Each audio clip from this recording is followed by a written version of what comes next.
Then you have this from Billy Bush, who's a really good entertainment reporter, talking about Romy Reiner, who's like 19 or 20. And she's the one who found her parents with their throats cut and bodies stabbed a bunch of times. And there's some new stuff in this clip. Check it out, from Billy Bush. It started like a sweet Hollywood romance and ended in a sad surprise nobody expected. The Reiners were the kind of family everyone looked up to. Rob Reiner, the famous director who made awesome old movies. His wife Michelle, the chill center of the home, and their kids who grew up with all the stardom, ideas, and caring. But under the happy faces and fancy events, problems had been growing for a long time, until one night in December, it all blew up into an awful mess that shook up Hollywood. Now, their son, Nick Reiner, is blamed for a terrible thing that broke his family apart, while his sister, Romy, says there's way more going on than people think. Hidden stuff, blame, sticking together, and what gets passed down all mix up in one of the spookiest Hollywood puzzles ever. So, get ready, because the real deal about what went down in the Reiner house is still messy, confusing, and super scary. Rob, famous for years as the guy who made sweet tales about love and family, all of a sudden had his own family tale turned into pain and mess. For years, Rob's son, Nick Reiner, had dealt with tough stuff in public that kept the family stressed out. I heard this from a buddy who lives nearby. I heard that the son Nick went into his parents' place, stabbed both mom and dad, and that the daughter, I guess, lives on the land, or at the house, or in the guest house, and that she found them, and that the mom was still breathing, and it seems she called for help and rode in the ambulance with her mom. But nobody thought how bad things would get before it all fell apart. Now the cops are looking back at old things, Nick said about his dad. Words that suggest maybe the issues had been there way before that wild night. The thing that changed it all for Rob and his wife, Michelle Singer Reiner, happened on December 13th, 2025, a day that should have been fun and happy. That night, the pair went to a huge Christmas party hosted by Conan O'Brien, with friends, movie stars, and tons of fun. But even with all the lights, something below felt off. People who were there said later that a big fight started between Rob and Nick. It wasn't soft or easy. Voices got high, faces got mad, and the whole room felt heavy with stress. Guests talked quietly and gave worried looks as the vibe went from party to fight. A few people said later Nick seemed weird, like his actions made folks uncomfortable. But here's the even crazier part. Nick now says he's innocent of what went down that night. And the sister, if you look at pics of Romy, the sister, I bet she knew. And again, they say she was the one who called the police and said, "Look at Nick." He says the real issue began with Romy Reiner, saying she flipped everything. According to Nick, he's been blamed wrong and he's ready to share his view. Something about that night didn't make sense. By the next day, talk from the Christmas party spread quick. One person there said Nick had everyone super nervous, and that became the big saying around Hollywood.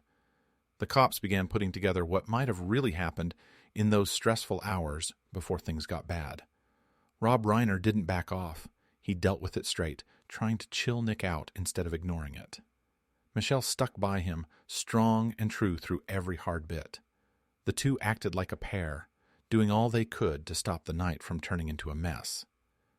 When Rob and Michelle chose to leave the party, they didn't rush out mad. They left with calm focus, like they were trying to get Nick away from the cameras and gossip to deal with it at home privately.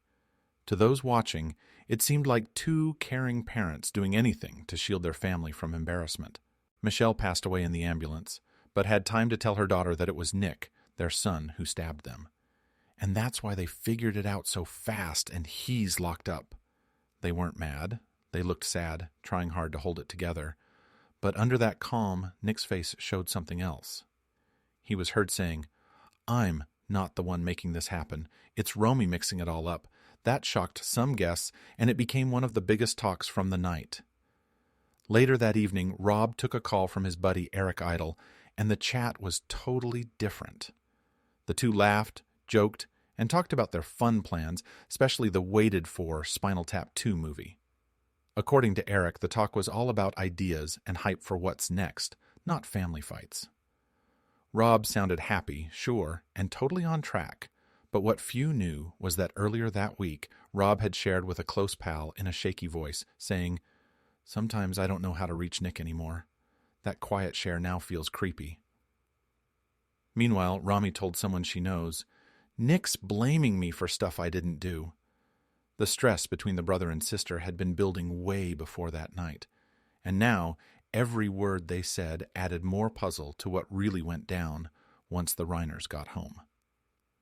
In the early morning of December 14th, something really bad happened inside the Reiners' nice Brentwood house. A moment that would shake up everyone who knew them. The Los Angeles District Attorney's Office later said the sad thing happened before the sun came up, though the exact time was not sure. The order of things was only part clear. Around 3:00 p.m., their daughter Romy Reiner, who lived across the street, went over after not being able to contact her parents. But right when she walked in, she knew something was wrong. In seconds, she was calling for help. Help and police got there fast, their sounds breaking the queue. Yui at Brentwood Air. Romy's 28, by the way. But that's a key part of the case for the lawyers, you guys. If it's called a dying declaration, it gets in court, even if it's hearsay because it's a statement from outside court by someone. When they got in, they found Rob and Michelle not responding, starting quick worry and confusion. The house was shut off fast, and a big check started with cops treating it as a bad family thing from the beginning. But here's what shocked everyone. There were no signs of someone breaking in. Every door, every window was safe. Not one thing moved. That changed the whole feel of the case. It meant whoever did it didn't force in. They were either inside already or let in. As cops looked more, they asked every neighbor on the quiet Tree Street, but weirdly, no one heard anything that night. No alarms, no yells, no upset sounds, just quiet. A quiet that made it even creepier. It was like the house was in total still, while something big happened inside. Neighbors said the Reiner house was calm, safe, the type where even little sounds would carry. That's what made the quiet so strange. One cop even said it felt too quiet to be right. And then came the new turn. Nick Reiner spoke again, saying, "I wasn't even there when it happened. Romy's hiding something. She knows more than she's saying." His words surprised everyone on the case, but Romy said no, telling a close friend, "Nick's changing everything. He's trying to make me the bad one." The more cops looked, the clearer it got. Whoever was in that Brentwood house that night knew it super well. Every step seemed calm, on purpose, and scary, exact. Something about that quiet wasn't peace. It was stress ready to blow. As cops put the order together, all focus went to Nick Reiner and the heat was on. But a dying declaration comes in over hearsay objection. So if Romy Reiner is going to go on standin', Dee say her mom told her as she was dying that it was Romy's brother, Nick. Oh my God. According to police stuff, Nick left the Brentwood house right after the sad thing around 4 a.m. on December 14th. Just a bit later, he showed up at the Pearside Hotel in Santa Monica, walking in like normal. Hotel workers told cops later that Nick seemed chill, nice, and all together. No shaky hands, no worried looks, just a guy checking in like usual. One worker said he smiled, asked about breakfast, and didn't look stressed. But hours later, when cops checked the hotel room after he left, they found something that stopped everyone. Reports say they found stuff inside that linked straight to what happened in the Reiner house. A find that put Nick right in the middle of the timeline. That one thing connected his hotel to the Brentwood stuff in a way nobody could skip. Still, Nick's hotel stay was short, just hours. He checked in, stayed quiet, then left before sunup. It was like he didn't want to be found, but later that day, cameras showed him at a gas station near Exposition Boulevard and Vermont Avenue. The video caught him walking in easy, getting water, paying, and going out like a normal day. He didn't look worried or bad. His face stayed calm, steady, and hard to read. When reporters asked him later about that morning, Nick just said, "I had nothing to run from. I didn't do anything wrong. Romy knows what really happened. That line made social media crazy. Hours later, someone close to Romy said she cried, saying, "Nick's lying again. He's trying to pin this all on me." In all the pictures of Romy, you can see, at least I think I see in the eyes, like a worry, like a pain. There's some absence of joy that you see in the other brother's face. And then you see Nick, who looks deeply messed up in every photo. He looks more messed up, more like a bad guy. By 9:15 p.m., police found Nick near Exposition Park, next to the University of Southern California, to tow him. It felt like it was closing in. But to Nick, he said it was just a mix-up gone bad. Everything about his calm ways clashed with the mess around his name, and the truth was still hidden. Several police cars surrounded the spot in a tense but easy move that had people watching frozen. Blue and red lights flashed as officers moved on Nick Reiner. But no mess, no chase, no yells. Nick stayed calm, hardly talking, doing what officers said. In minutes, he was arrested without fighting. By night end, cops were starting to link the parts. A hot family fight, a weird quiet house, no break-in, and a path across Los Angeles. All pointed to something bigger than expected. But one scary question stayed. What really went on in that Brentwood house before sunup? That's when the check took a sharper, harder turn. Once the Reiner house was safe, experts moved in to check every spot, every bit, every sign of what might have happened behind the doors. They looked careful, taking pics, getting samples, studying every part like racing time. In the main spot, cops gathered around screens and maps, trying to rebuild the night bit by bit. The medical checker went next, starting a full-time check. With no cameras in the house and no timestamps, they used science. Small heat changes, body stuff, and little signs left. Every clue was big. But just as they started their finds, Nick told cops in questioning, "You're wasting time. I didn't do anything. Romy was there after me. Ask her." That threw the case into mess. Romy, though, told her lawyer, "Nick's changing the truth again. He's trying to save himself." Experts focused on two key body signs for timeline: rigor mortis, the stiffening, and lividity, how blood settles after stopping. Those could help know when it turned bad. You never know what goes on behind closed doors and how people are. Oh. And you clearly have a son there frustrated at not being able to talk well with his own father for whatever reason, that his father couldn't say things the way the kid needed. The experts worked hard putting what time and science showed, but even with that, one thing was clear. The truth about that night was stuck in more than proof. It was caught between two different family tales. Using those science clues, the medical checker said both Rob and Michelle Reiner likely passed in early morning, almost 12 hours before found. That fit what cops thought. The bad thing hit deep night when the area was asleep and didn't know. From there, the check focused on body proof. Experts checked injuries and called them sharp force wounds, from something sharp, maybe a knife or like that. These wounds were close. So close, cops said the person had to be right next to victims. It was face-to-face, not far. But what really shocked the team wasn't the type. It was the pattern and how many. The proof didn't show quick or one time. It suggested the fight lasted longer than guessed. Every expert said the same. The intensity was shocking. The report painted a dark, feeling picture of what might have happened in that calm Brentwood house that night. It wasn't one chaos moment, it was step by step. One expert said, "This wasn't random. Whoever did it stayed until over." When cops shared with Nick, he said fast, "That's not me. I didn't hurt them. Romy was there after I left. She's the one they should ask." His voice cracked, part fear, part mad. But Romy said back in private, to a family friend, "Nick's lying because he knows what really happened. He was still there when everything fell apart." From legal view, cops stayed focused. No emotional guesses. The proof pointed to intent, that whoever didn't stop once started. And though science gave timeline, the people's story under was get mass. Ting harder with Nick and Romy in a blame fight no one could fix yet. After the expert reports, Nick Reiner was in the middle of a storm. He was charged with 2 first-degree homicide, one for each parent.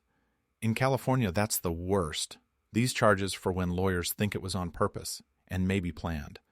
The court was buzzing from start, but not end. Lawyers added special circumstances because more than one victim. As of 2016, Nick had gone to rehab 18 times, which means he was, I think, 22 in 2016. And that means that in 7 years, he went to rehab 18 times. Under California law, that pushes to highest level. And this wasn't just news. Those words changed how the trial would go.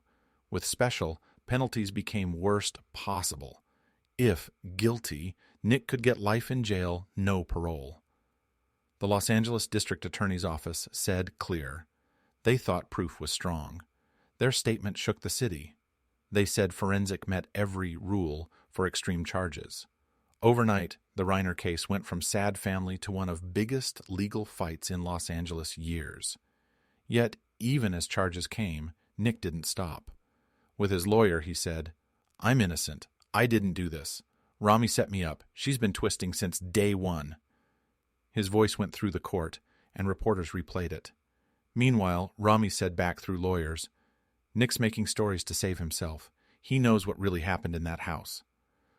The stress between siblings was so much that even lawyers said the family was unlike anything before. Cops had timeline locked, clear events, cause, and proof of close-in house. With no break-in and Nick's moves tracked, case tightening. The stage set for court, where every secret, blame, and proof would be out.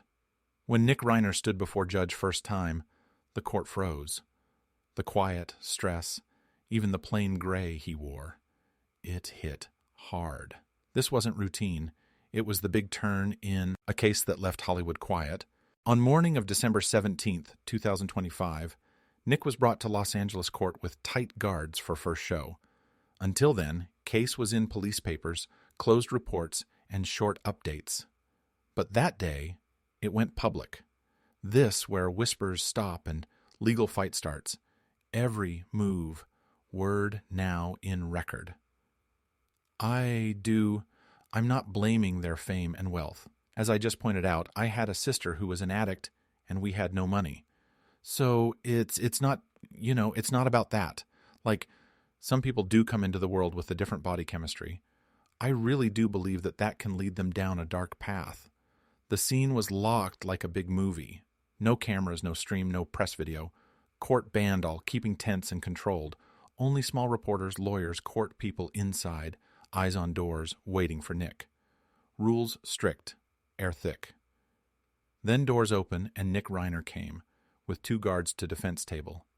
His steps echoed in quiet court, his face hard to read, but eyes looked to seats for second. One reporter said, he mouthed, "I didn't do this." That set social media wild. As judge read charges, Nick stood still, hands tight, sometimes shaking head. When asked plea, he said, strong, "Not guilty. I loved my parents. I would never hurt them. Romy knows the truth." That shocked room. First time Nick spoke public since arrest, turned quiet mystery to full court drama nation would watch. When Nick Reiner stepped in court that morning, first thing noticed wasn't face. It was his harm prevention smock. The light-padded clothes for people watched close in serious lockup stood out against court lines and wood. The sight got quiet reactions from seats. Reporters wrote. Guards looked quick, but no one said. Not judge, not lawyers. Hearing went on like not there. As session started, room went still. Only sounds papers and clerk voice as charges read. 2 counts first-degree homicide, one for Rob Reiner and one for Michelle Reiner. Words cold, exact. No feeling, no talk, just law. When judge asked if he knew rights, Nick's voice steady. "Yes, Your Honor." That short was only time he spoke whole hearing. He didn't plea, show feeling, or look to seats. He sat straight, focused, staring like deep thought or bracing. People said his face unreadable, part calm, part numb. But what caught was how he didn't react when charges repeated. One journalist said he whispered, "I'm innocent. Romy knows it."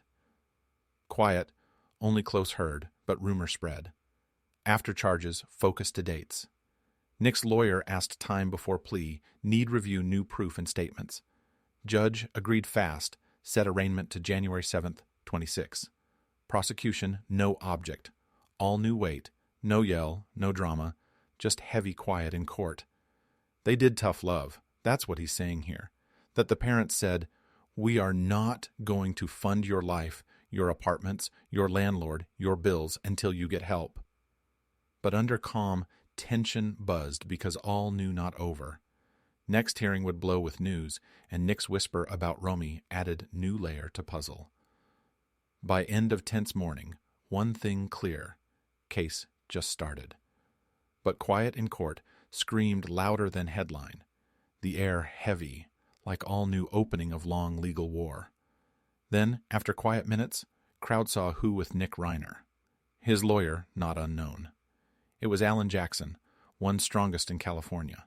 Second name said, room energy changed. Jackson not new to big cases. He'd fought lawyers in intense trials country. His clients like controversy. Kevin Spacey, Harvey Weinstein, and Karen Reed, some. Choosing Alan Jackson sent message louder than press. Nick Reiner not backing. Not quick fix. Full defense plan. Message clear. Team ready for long court fight. Stretch months, maybe years. Showed all Nick's side expected hard look. Endless papers, tug over every proof. Reporters outside buzzed when Jackson name dropped. One insider whispered, "That's lawyer you hire fighting for life." Meanwhile, source close to Reiner family said Romy stunned hear Nick's big defense. Said, "He's trying to look innocent by going big. He knows he's cornered." As hearing ended, Nick let out same way, quiet, serious, with guards. No look to press or answer yells in hall. No statements defense. Prosecution just buzz reporters process scene. In minutes. Court empty. But outside, story heating. By afternoon, spotlight from legal to one big question. Who paying Nick Reiner's strong defense? Whispers started fast. Legal world knew one thing. Case 2, first-degree homicide special, could drag years burn fortune before trial. Need top experts, deep checks, waive papers. Costs million before witness. Financial puzzle behind Nick's defense became latest turn in story, had Hollywood spinning. Legal insiders ran numbers. Most agreed defense over $1 million, maybe more. But how? Nick no recent acting, no job money, no deals explain fees. And so when we're thinking about a person being inside, the real person being inside, I mean, what it has to take to do that to your own parents, reportedly after a heated argument at a party, that is sociopathic. Gap between public money and court costs started media crazy. Talk flooded social hours. Some said money from Reiner estate covering. Others questioned legal use while estate limbo. Estate lawyers jumped, say, messy gray. Sometimes shared money for defense, but other trigger family fights or suits heirs. One expert panel said blunt, if Nick using family funds, Romy could challenge every pay to lawyer. And sure, sources Reiner family said Romy mad. She told friend, he's using money not his. Dad never allow. Nick, through team, said, every cent legal documented, Romy twisting again. That fueled more split. Opinion. Inside court, no financial talk. Judge no ask. Prosecution no press. Nick team quiet, where money from? But outside, debate wildfire. Some say all deserve strong defense, no matter charge. Others disgusted idea family funds, protect person blamed tier family. Inside court, calm, by book. But outside, feelings wild. Media camped steps, tension spill, even in Reiner family. Sources said not all family want Nick punished full. Some relatives push compassion, hope mental health with criminal. Showed complicated, no longer proof law. About family guilt, what justice mean? Still, no confirm, no filings, statements, docs back. Rumors swirl, legal steady. From prosecution, stance clear, strong. Confident findings, Nick moves, timeline solid for first degree. Stress deliberate, consistent. California intent standard, because special. 2 victims same. Stakes highest law, if guilty, Nick 2 outcomes. Life prison, no parole, or permanent no free. No light, no middle, toughest road.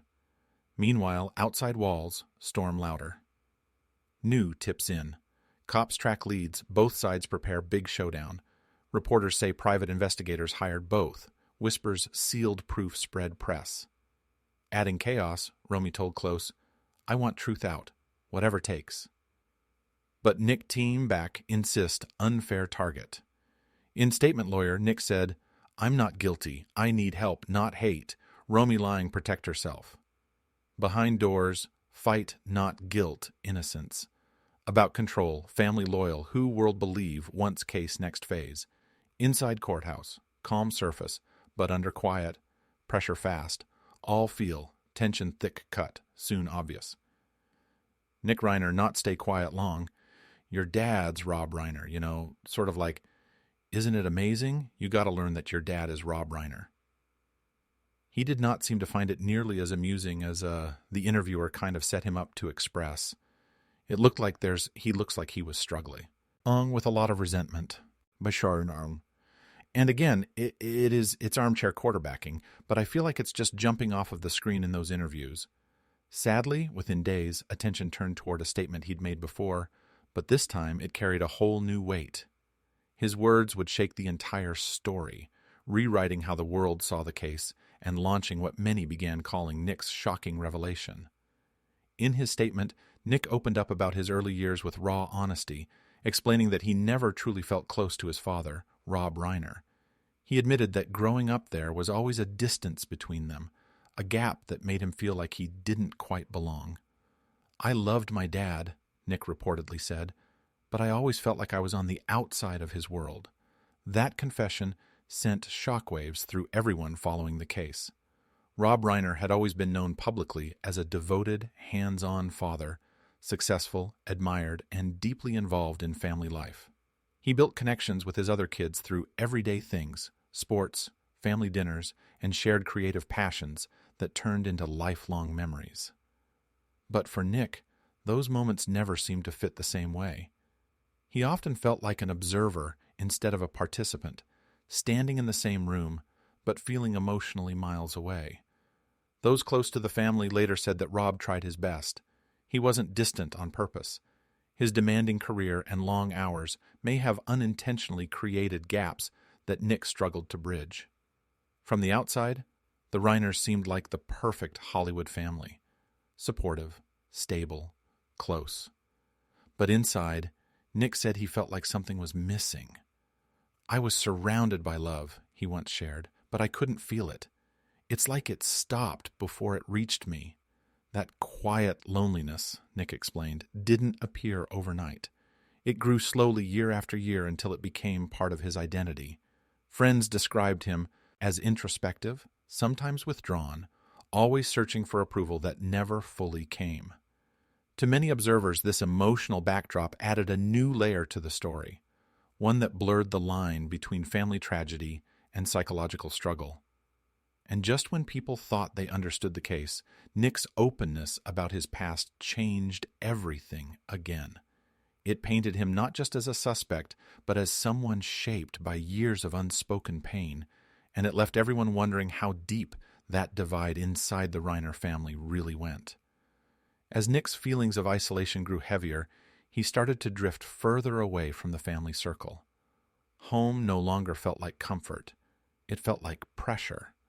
So, he began looking elsewhere for a sense of belonging, chasing freedom and escape wherever he could find it. That's when his struggles with substance use began. What started off as small experimentation soon grew into a serious dependency that he couldn't easily control. By just 15 years old, Nick's situation had gotten so severe that he entered rehabilitation for the first time. The Reiner family didn't hide from the truth or sweep it under the rug. They sought help immediately, doing everything they could to pull him back from the edge. And they didn't stop there. Time and again, they reached out, trying new programs, new doctors, and new hope. This wasn't some quiet family secret. It was an open, painful fight to save their son from something that had already taken hold of his life. Nick would later admit that the substances he used were powerful and dangerous, things that kept him locked in a cycle he couldn't seem to escape. "I thought I was in control," he once said, "but it was controlling me." That honesty gave people a glimpse into the depth of what he'd been battling for years. His journey through addiction became a heartbreaking loop. Moments of recovery followed by painful setbacks that crushed everyone's hope. Each time things started to look better, another relapse would pull him back under. His life turned unpredictable. He bounced from Maine to New Jersey to Texas, never staying long, living from place to place, searching for direction. These weren't travels. They were stretches of survival filled with uncertainty, loneliness, and struggle. Even through all that turmoil, Rob and Michelle Reiner never gave up on their son. Not once. They stayed involved, showing unwavering love and patience even during his hardest moments. They were there at his lowest points, making calls, finding specialists, and paying for treatment after treatment. Friends close to the family recalled Rob saying, "If we stop trying, he'll stop believing he can change." It was that relentless hope that defined how they faced it all. In interviews, Rob and Michelle were open about Nick's fight. They never blamed anyone, never hid the truth, and never pretended the problem didn't exist. They poured everything they had emotionally, financially, and spiritually into helping him heal. To them, it wasn't about failure or image. It was about love and the desperate belief that someday Nick would finally find his way back home. Friends close to the Reiner family revealed that Rob and Michelle's efforts to help Nick Reiner never stopped. Not even when things seemed hopeless. They refused to turn their backs, no matter how heavy things got. At one point, Rob decided to take a completely new approach, a personal creative one that could finally break through to his son. Instead of keeping his Hollywood work separate from his family life, he invited Nick directly into his world of filmmaking. In 2015, father and son teamed up to create the powerful, emotional film Being Charlie, a story inspired directly by Nick's own journey through addiction and recovery. The movie didn't hide behind feel-good cliches or Hollywood gloss. It told the truth, raw and unfiltered, relapse, resistance, heartbreak, and the endless fight to get better. During production, something incredible seemed to shift in Nick. For the first time in years, he was showing up on time. Focused and driven, working side by side with his father gave him structure and purpose, something he'd been missing for so long. One crew member later recalled, "You could see it. He was proud of what they were building together. For a moment, it felt like a new chapter was starting." Rob and Michelle began to hope that their son was finally turning a corner, leaving the chaos behind. For a brief stretch, the energy around Nick was completely different. There was discipline, direction, and even a sense of calm that hadn't been there in years. Family friends noticed how Rob looked lighter, almost relieved. He told one of them, "This project saved both of us for a while." The work gave father and son common ground, a shared creative space that seemed to reconnect them in ways therapy and time hadn't been able to. But sadly, that fragile piece didn't last. Not long after the movie wrapped, Nick slipped again, returning to the same destructive habits that had haunted him for years. The cycle of relapse and recovery started all over. What had once been a glimmer of stability quickly unraveled into the same heartbreaking patterns: distance, confusion, and emotional exhaustion. Each relapse hit harder than the last, wearing down Nick's spirit and leaving his parents desperate, drained, and wondering how many times they could keep picking up the pieces. Even through that heartbreak, those who knew the Reiners said one thing was certain: Rob never stopped believing that Nick could find his way back again. In the years leading up to the heartbreaking events, concern within the Reiner family kept rising higher and higher. What had once been a pat turn of recovery and relapse started to feel more like a cycle spinning out of control. Each round came faster, harder, and scarier than the last. And he has been in and out of rehab himself and now is posting, I guess he's clean and sober at the moment, and he's posting something like Mental Health Mondays posts on his Instagram. What once seemed manageable with rehab therapy and patience was becoming something unpredictable, something that made even the most hopeful family moments tense and uncertain. Rob and Michelle Reiner never stopped trying. They gave their son love, structure, and endless support. But as many families know, love doesn't always silence fear. Those close to the Reiners revealed that fear had quietly become part of their daily life. They weren't just worried about whether Nick would stay clean anymore. They were starting to worry about their own safety and emotional limits. That emotional distance between Rob and Nick, the same one Nick had talked about years earlier, had grown heavier with time. It wasn't about blame. It was about two people trapped in a painful pattern of love mixed with guilt, hope tangled with disappointment. A friend of the family once said they never stopped loving him, but they started to realize love alone might not be enough anymore. By the time that Christmas party arrived, the tension inside the family had been simmering for years. The argument that erupted that night wasn't just a sudden outburst. It was the final spark in a long buildup of pain, frustration, and exhaustion. Every rehab attempt, every late-night phone call, every difficult conversation, they all added weight to a bond already stretched thin. That night, it finally snapped. According to a source close to the investigation, Nick later claimed that argument wasn't about what people think. It was Romy who twisted it. She wanted everyone to blame Micazzo. Meanwhile, Romy reportedly told a friend, "Nick's rewriting history again. We were scared of what he might do." As the years went on, Nick's feelings of disconnection, first described back in his childhood, never really went away. They followed him into adulthood, influencing every relationship, every decision, every relapse. He carried that emptiness like a shadow. Even during moments that looked like progress, that deep emotional distance shaped his world right up until the years before the tragedy, an invisible weight that never stopped pulling at him and eventually at everyone around him, too. In the days after the devastating loss of Rob Reiner and Michelle Singer Reiner, the world waited for a response. But when the Reiner family finally broke their silence, their words hit like a wave of raw emotion. The first official statement came from Romy Reiner and Jake Reiner, shared as a joint message that instantly stopped everyone in their tracks. There was no legal jargon, no speculation, just heartbreak, love, and truth laid bare. They described the loss as unimaginable, a wound that no words could possibly heal. Their message didn't focus on fame or film, it focused on family. Rob and Michelle weren't mentioned as Hollywood legends, but as parents, the kind of people who brought light into every room, who held their family together, even in chaos. The tone was deeply personal, almost poetic, a reminder that behind all the headlines and courtroom drama was a family shattered in ways no one else could ever truly understand. Their statement painted a clear picture. This wasn't just another Hollywood tragedy, it was an intimate heartbreak. A home that once overflowed with laughter and love had fallen silent. Yet, even through that pain, Romy and Jake took a moment to express gratitude for the outpouring of compassion that came flooding in. Messages of love, condolences, and shared memories poured in from across the globe. Actors, directors, childhood friends, and fans who had been touched by Rob's work and Michelle's warmth. But within that same message came one simple, powerful request: privacy.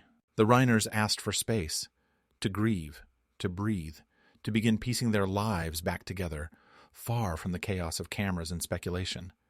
They didn't want sympathy on display. They wanted time to mourn quietly, with dignity. Since releasing that statement, there have been no interviews, no press conferences, and no follow-ups. The family has chosen silence, not as a shield, but as an act of protection, for their peace, and perhaps for the truth still unfolding behind the scenes. Still, whispers surrounded the statement. Some media outlets claimed Nick had tried to reach out from custody, hoping to speak with his siblings. According to an anonymous insider, Romy allegedly responded through her lawyer, "We need distance. This isn't the time." The heartbreak, the silence, the unanswered tension, it all underscored one haunting reality. The Reiner family wasn't just mourning their parents. They were struggling to survive the storm that had torn their entire world apart. In the wake of the devastating loss of Rob Reiner and Michelle Singer Reiner, the family quietly withdrew from public view, choosing to grieve away from cameras, headlines, and speculation. They decided that this chapter, one filled with heartbreak and reflection, belonged to them alone.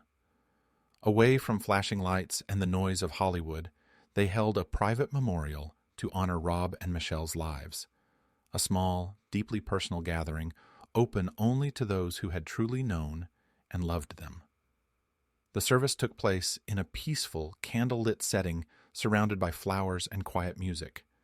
It wasn't about fame, awards, or public recognition. It was about love, gratitude, and memory. Attendees described the event as tender and deeply emotional, filled with soft laughter, tears, and moments of reflection. Only close family, lifelong friends, and a few of Rob's most trusted collaborators were invited. There no cameras, no media feeds, no interviews afterward, just people who cared, remembering two lives that had left lasting marks on everyone they touched. Those who attended said it was gentle, honest, and deeply human. One friend of the family shared afterward, "It wasn't a Hollywood goodbye, it was a family one. Every story told that day came from the heart, focusing not on red carpets or movie sets, but on simple memories, dinners, phone calls, jokes, and love that carried through the years." Meanwhile, across Hollywood, the grief spread fast and wide. Tributes poured in from every corner of the entertainment industry. Kathy Bates, who worked with Rob early in her career, spoke emotionally about his mentorship, saying, "He gave actors space to be brave. He trusted us, and that made all the difference." Kate Hudson posted a heartfelt message crediting Rob for influencing generations of performers and storytellers, calling him a creative father figure for anyone lucky enough to work beside him. Actor Nick Robinson, who collaborated with Rob later in his career, remembered him as a mentor who never talked down to anyone, just guided you with calm confidence.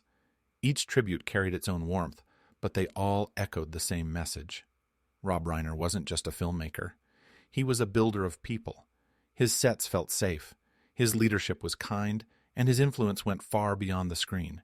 Even those who never met him personally wrote about how his films changed their lives. How stories like Stand By Me and When Harry Met Sally taught them about connection, empathy, and the beauty of imperfection. As the industry mourned and reflected, one truth became clear. Rob Reiner's legacy wasn't measured in awards or box office numbers. It lived in the hearts of everyone he'd lifted, inspired, and believed in. And though the loss felt unbearable, his voice, both as an artist and as a hum and being, would never truly fade. As the world continued to mourn, hearts everywhere turned toward the incredible legacy of Rob Reiner, a legacy that reached far beyond Hollywood glitz or flashy spectacle. His storytelling wasn't built on explosions or special effects. It was built on people, emotion, and truth. Rob had a rare gift.